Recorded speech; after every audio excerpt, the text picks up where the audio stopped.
Bonjour et bienvenue dans cette nouvelle vidéo. Cette vidéo fait suite aux commentaires d'un abonné qui m'a demandé de faire une vidéo sur Midjourney et sur les fonctionnalités de Midjourney. Donc j'ai décidé de vous présenter 30 astuces importantes pour parfaire vos images lorsque vous générez vos propres images dans Midjourney. Que vous soyez un complet débutant ou un utilisateur avancé de Midjourney, je suis convaincu que vous allez apprendre des choses ici. Alors restez bien jusqu'à la fin. Allez, c'est parti! Astuce numéro 1, utilisez le paramètre Settings pour ajuster vos paramètres par défaut. Cela peut sembler une astuce très simple, mais lorsque j'ai commencé, je ne savais pas que je pouvais le faire. Donc, une fois que vous êtes dans votre Discord, ici, vous tapez Settings, et là, vous avez accès à vos paramètres.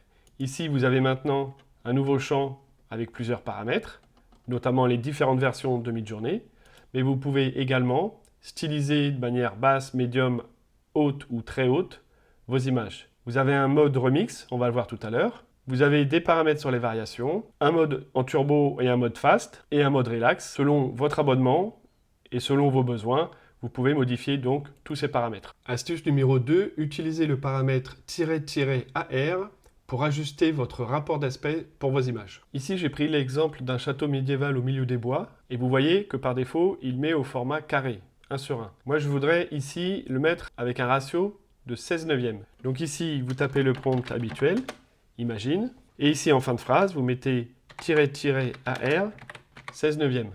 Et ici, vous voyez qu'il a régénéré l'image avec un aspect ratio 16 neuvièmes. Comparé à avant, on avait plutôt des images 1 sur 1. Maintenant, si vous voulez inverser le rapport, il suffit de taper AR 9 16e. Et ici, vous voyez, il a changé le ratio. Donc tout est une question de choix. Astuce numéro 3 consiste à utiliser le paramètre KO pour avoir des résultats différents. En fait, le paramètre KO s'utilise en mettant un C, puis une valeur comprise entre 0 et 100. Plus vous vous rapprochez de 0, plus les images seront similaires. Plus vous vous rapprochez de 100, et donc plus, inversement, les images seront différentes. On voit un exemple tout de suite. Ici, je vais repartir de cette image. Donc je copie-colle dans mon prompt et je vais mettre C0. Maintenant, je vais faire le même prompt, mais en mettant un KO à 100.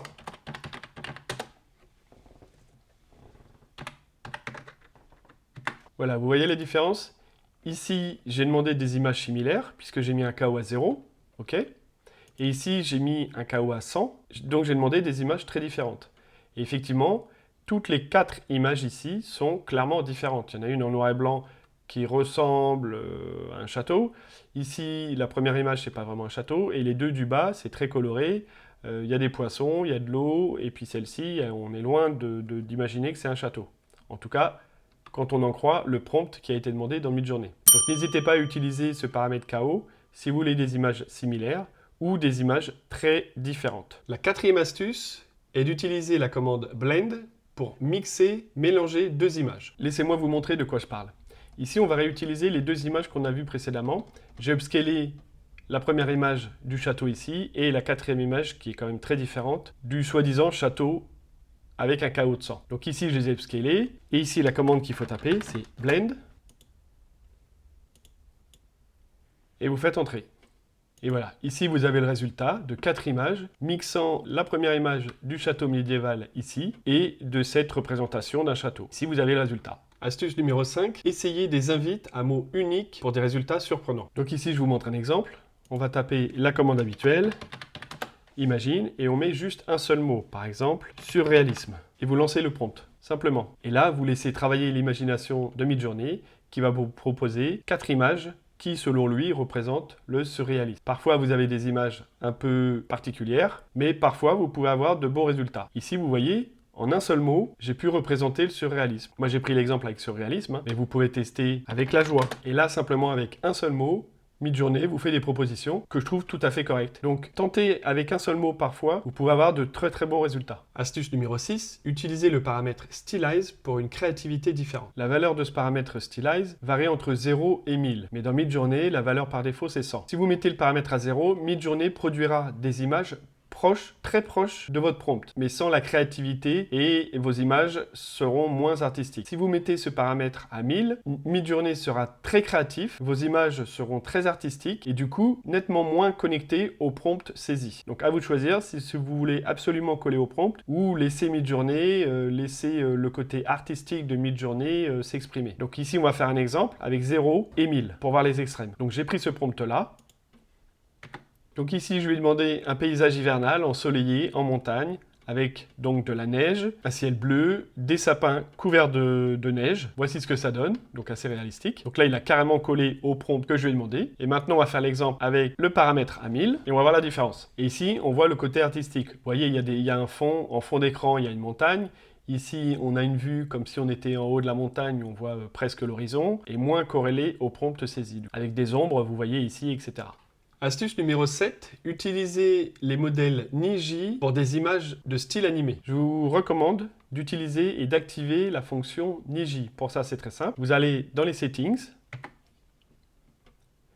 Et ici, dans le menu, vous avez Niji Model 5. Vous cliquez dessus. Il s'est mis par défaut, vous le voyez ici, Niji 5. Et après, vous pouvez taper votre prompt. On va taper par exemple, ville de Tokyo de jour. Un prompt très simple. Et voilà les images qu'il nous a générées. Les deux premières, c'est plutôt un personnage avec en arrière-plan la ville de Tokyo, mais ici, les deux images du bas, on a bien une image de la ville de Tokyo, les 4 étant en style animé. Astuce numéro 8. Utilisez les commandes multi-invite afin de séparer vos envies. Je vous montre ça tout de suite. Ici, on va prendre un exemple. Imagine illustration d'un cupcake. Très simplement, on ne demande pas plus de détails. Vous voyez, ici, on a un joli cupcake, mais sous le cupcake, on n'a pas de petite assiette. Donc là, l'idée et l'utilisation de commandes multi-invite, c'est de rajouter 2 points sur un mot précisément pour demander à Midjourney d'apporter plus de détails. Donc par exemple, on reprend la même commande, illustration d'un cupcake, sauf qu'ici, après le cup, on va mettre 2 points. Et là, on va lui redemander de nous générer donc la même image. Vous allez voir la différence. Et la différence, donc là, il a rajouté une assiette avec du détail. Alors que la première image, on avait juste le cupcake. Donc le simple fait de rajouter 2 points derrière un mot dans votre prompt fait que Midjourney va ajouter plus de détails sur ce mot-là. Et là, en l'occurrence, l'assiette en dessous. Astuce numéro 9, utilisez le paramètre No pour un prompt négatif. Le paramètre No précise à Midjourney ce qu'il doit exclure de l'image. Donc on va prendre un exemple, toujours pareil, imagine, on met notre prompt, on lance, voici l'image générée, vous voyez il y a de la neige. Maintenant je vais saisir le même prompt, mais en fin de prompt, je vais mettre no neige pour lui dire tu m'enlèves la neige de la montagne. Et vous voyez le résultat. Alors pour celle-ci, il a parfaitement enlevé la neige. Là, on en voit encore un petit peu, là aussi. Mais globalement, vous comprenez l'idée. Astuce numéro 10, précisez la vue que vous souhaitez pour vos images. Il est en effet important parfois, lors de la génération de vos images, de préciser la vue que vous souhaitez. Je vous montre ça tout de suite. Ici, on va par exemple mettre ce prompt, donc photo d'un astronaute marchant sur une planète Terre rouge, vue aérienne. Voilà, vous avez vu ici, on a bien une vue du dessus, donc une vue aérienne de l'astronaute. Maintenant, je vais changer la vue et je vais mettre vue du sol. Ici, vous voyez, on a bien une vue par le bas du sol et non plus une vue aérienne comme la photo d'avant. Donc, c'est important de préciser aussi, parfois, si vous avez besoin, de préciser la vue et l'angle que vous souhaitez pour vos images. Astuce numéro 11, spécifiez les conditions d'éclairage pour vos images. Par exemple, un éclairage latéral, un éclairage au crépuscule, un éclairage au matin, au lever du soleil, ou la fameuse Golden Hour. Précisez tout ça. Les conditions d'éclairage sont donc importantes. Si on prend un exemple, château médiéval au milieu des bois, couleur métallique. Un peu comme l'exemple qu'on avait vu tout à l'heure. Voici ce qu'on obtient. Les images sont colorées, mais il n'y a pas d'effet, il n'y a pas de condition d'éclairage. Maintenant, on va ajouter une condition. On va rajouter Golden Hour. Vous voyez tout de suite la différence entre cette image-là et celle-ci? C'est le même prompt. Sauf qu'on a rajouté les conditions d'éclairage et tout de suite, l'image est plus jolie. Astuce numéro 12, spécifiez la palette de couleurs que vous souhaitez utiliser pour vos images. Spécifier la palette des couleurs consiste simplement dans le prompt à rajouter des mots supplémentaires qui décrivent justement la coloration générale de l'image. Donc par exemple de préciser si c'est du monochrome, du pastel ou deux tons, etc. Donc on va prendre un exemple, vous allez comprendre. Imagine, portrait d'une femme, pastel, morning light. Voilà, donc on a une belle coloration. Donc vous voyez, là on a un ton qui est quand même plutôt pastel. Si maintenant on prend ce prompt-là, et au lieu de pastel, on dit monochrome. On remplace la palette de couleurs pastel par monochrome. Voilà ce qu'on obtiendra. Donc la palette de couleurs est importante dans vos prompts, selon bien sûr ce que vous désirez. Astuce numéro 13. Spécifiez l'ambiance que vous souhaitez pour vos images. Donc on a vu l'éclairage, on a vu la palette de couleurs. Maintenant, on va voir l'ambiance. pour ajouter encore un peu plus de détails à vos images. Donc prenons un exemple avec ceci. Je demande le portrait d'un samouraï dans une forêt verdoyante, couleur énergétique, et la photo prise avec un Nikon D850. Voilà ce que Midjourney a généré. Maintenant, je vais ambiancer, comme on dit, un petit peu l'image. Et je vais rajouter ces mots, ambiance heureuse. Vous voyez que là, il a quand même un air sérieux. Et voilà, vous avez changé l'ambiance de l'image. D'un air sérieux, on est passé plutôt à une ambiance joyeuse. Astuce numéro 14. Utilisez des noms collectifs pour des résultats spécifiques. Par exemple, si vous souhaitez générer une image avec des loups courant dans les bois, au lieu de dire « génère-moi une image avec des loups courant dans un bois », vous pourriez taper comme prompt « une meute de loups dans les bois ». Et vous verrez que Midjourney comprendra mieux votre idée et vous représentera donc une meute de loups plutôt que de dire simplement « des loups dans un bois » où Midjourney risque d'interpréter un petit peu votre idée. En saisissant « une meute de loups dans les bois », Midjourney comprendra bien mieux votre idée. Astuce numéro 15. Utilisez des nombres spécifiques au lieu de mots au pluriel. Par exemple, si vous voulez une image de plusieurs chats, au lieu de demander à Midjourney « photo de chat hyper réaliste », vous pouvez plutôt lui donner le nombre de chats que vous voulez voir apparaître sur la photo. Midjourney sera beaucoup plus précis et ce sera moins sujet à interprétation de la part de Midjourney. Astuce numéro 16. Et celle-ci est importante. Mentionnez les paramètres désirés pour votre appareil photo, pour la prise de vue, pour le rendu de l'image. En effet, définir les paramètres de l'appareil photo est important si vous voulez des images hyper réalistes, par exemple. Donc, quand on parle de paramètres de la photo, c'est-à-dire la sensibilité ISO, la vitesse d'obturation, l'ouverture, la balance des blancs, l'exposition, etc. Donc tout ça, on peut les définir dans le prompt qu'on donne à Midjourney. À ce propos, j'ai fait une vidéo là-dessus qui explique très bien comment ChatGPT peut nous générer automatiquement des prompts précis avec tous ces paramètres de l'appareil photo. Prompt que vous copiez-collez de ChatGPT à Midjourney. Ça vous prend 2 secondes à générer dans ChatGPT. Ça vous prend 2 secondes à le copier-coller dans Midjourney. Et du coup, au total, en 5 ou 10 secondes, vous avez une image qui est générée et qui est hyper réaliste, détaillée. Je vous invite à aller voir, je vous l'affiche en haut à droite ici. N'hésitez pas à aller voir la vidéo, elle est complète. Et grâce à cette vidéo, vous serez capable de générer des prompts extraordinaires, détaillé et hyper réaliste. Donc pour notre exemple, je vous montre ça tout de suite. Imagine, on tape notre prompt. Donc vous voyez, ici, c'est un prompt créé par ChatGPT. Donc portrait hyper réaliste d'une femme élégante dans une robe de soirée longue jusqu'au sol, blablabla. Avec le détail, la photographie est prise avec un Nikon D850, 85 mm de lens, focus 1.8, contraste intense. Et voilà ce que ça nous donne. Donc vous voyez, avec tout le détail fourni par ChatGPT, on a des photos hyper réalistes. Astuce numéro 17. Supprimez tous les mots inutiles de votre prompt. Midjourney ne tient pas compte de tout un tas de mots. Dans cet exemple, vous voyez que j'ai mis « Je veux une image hyper réaliste d'une montagne recouverte de neige avec le soleil et des oiseaux dans le ciel.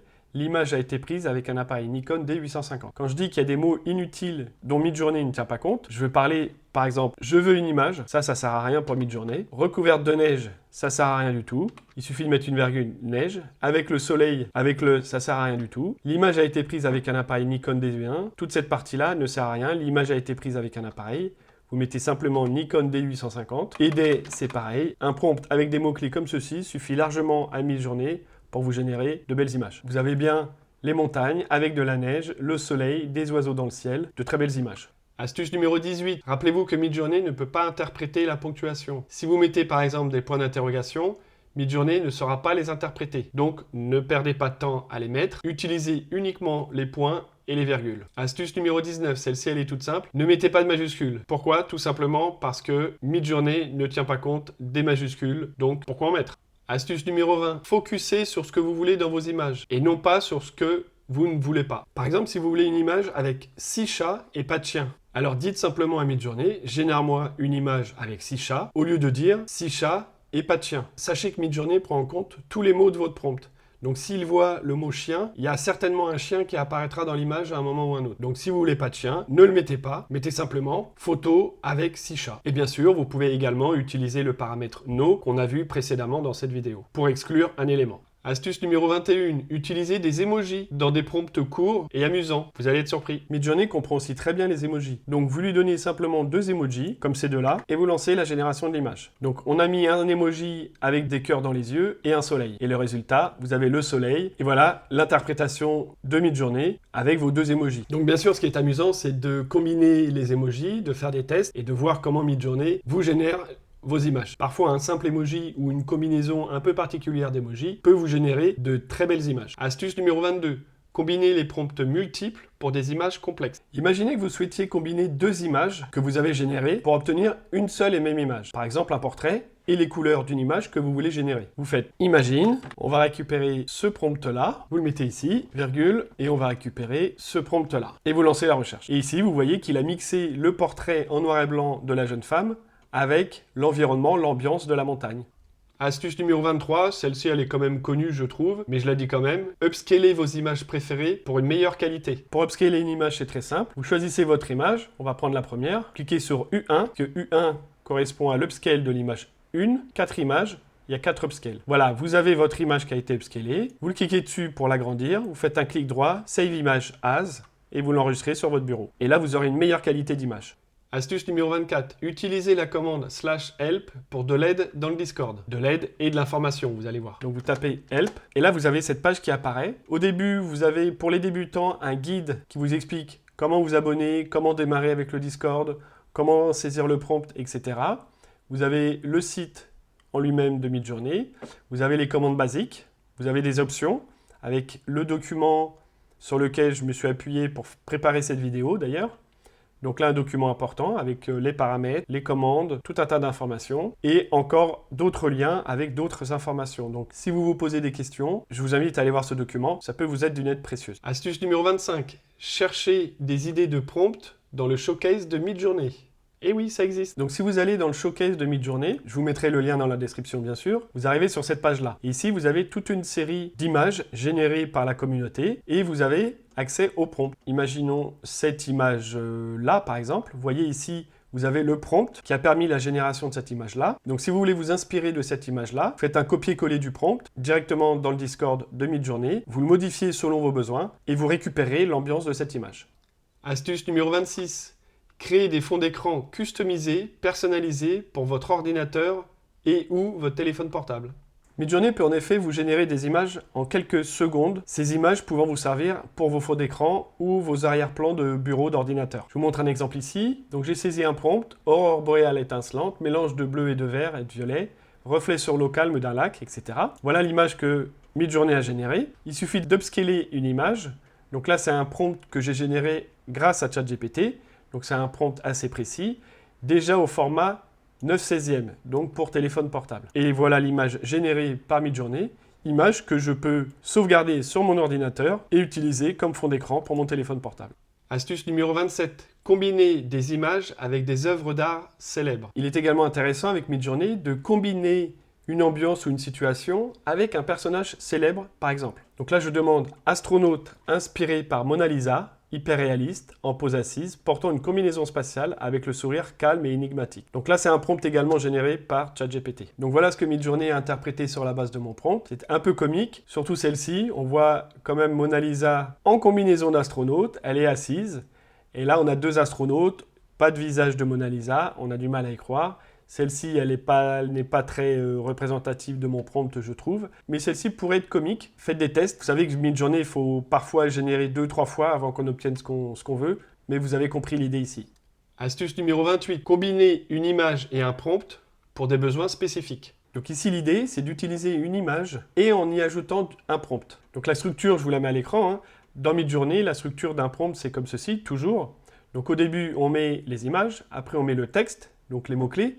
Et on finit par les paramètres. Il n'y a pas vraiment d'ordre pour les paramètres, à ma connaissance. Donc ici, on clique sur le petit plus, on fait uploader un fichier, vous mettez votre fichier, après, vous faites le prompt habituel, vous prenez votre image, vous la copiez-collez ici, vous la voyez comme ceci. Faites attention, on doit toujours avoir HTTPS, ça dit que l'image est bien sur le web. Et à la fin de ce prompt-là, vous mettez, par exemple, Mona Lisa. Et là, il va coller le personnage de Mona Lisa sur ce samouraï. Voilà le résultat. Donc nous avons une Mona Lisa avec des moustaches habillée en samouraï. Astuce numéro 29, utilisez la commande Remix. Donc ici, la commande Remix, cette autre fonctionnalité de Midjourney, c'est que vous pouvez utiliser cette commande pour changer le comportement de l'image à l'aide d'un pop-up. Vous activez cette commande en tapant Préfère, et là vous voyez, vous cliquez sur Remix, vous activez. Ici, vous avez une confirmation comme quoi le mode Remix est bien activé. Donc moi, je prends l'exemple pile de citrouille. Voilà la pile de citrouille. Donc je vais upscaler la deuxième image. Et là, vous avez un bouton variation, subtile et forte. Moi, je vais prendre la variation forte. Là, vous avez un pop-up. Et au lieu de citrouille, on va mettre pile de papillon et vous faites envoyer. Et voilà, il vous a généré des images sur la base de l'image précédente, sauf qu'à la place des citrouilles, on a des papillons. Pensez à désactiver la fonctionnalité, donc vous faites préfère, remix, et vous avez une confirmation comme quoi la fonctionnalité a bien été désactivée. Astuce numéro 30. Pour finir, les erreurs mènent au succès. Le meilleur moyen d'obtenir les images que vous souhaitez, c'est de faire des tests. Tester jusqu'à obtenir l'image parfaite. Les belles images que vous voyez sur Internet n'ont pas été faites en 2 secondes du premier coup. Non. Alors testez les paramètres, combinez-les les uns avec les autres, faites des tests et vous verrez que vous serez content, in fine, d'obtenir les images que vous souhaitez. Si vous êtes encore là à ce moment de la vidéo, j'espère que vous avez appris des choses. J'essaye dans chacune de mes vidéos d'apporter de la valeur. Cette vidéo m'a pris beaucoup de temps en recherche, en tournage, en montage de la vidéo. Donc si vous avez aimé cette vidéo, n'hésitez pas à liker, mettez un énorme like sous cette vidéo, j'apprécierais vraiment beaucoup. Si vous êtes débutant sur Midjourney ou à mi-parcours, j'ai fait des vidéos éducatives sur Midjourney, je vous invite à aller les consulter. Midjourney est un outil formidable, mais il faut savoir l'utiliser. Dites-moi en commentaire juste ci-dessous si vous avez d'autres astuces à partager. Je serais curieux de voir si j'ai oublié des choses, ça peut arriver. N'hésitez pas à me laisser des commentaires, je réponds à tous les commentaires. Posez-moi vos questions, je réponds également à toutes les questions. Et sur ce, je vous dis à bientôt pour une prochaine vidéo. Ciao!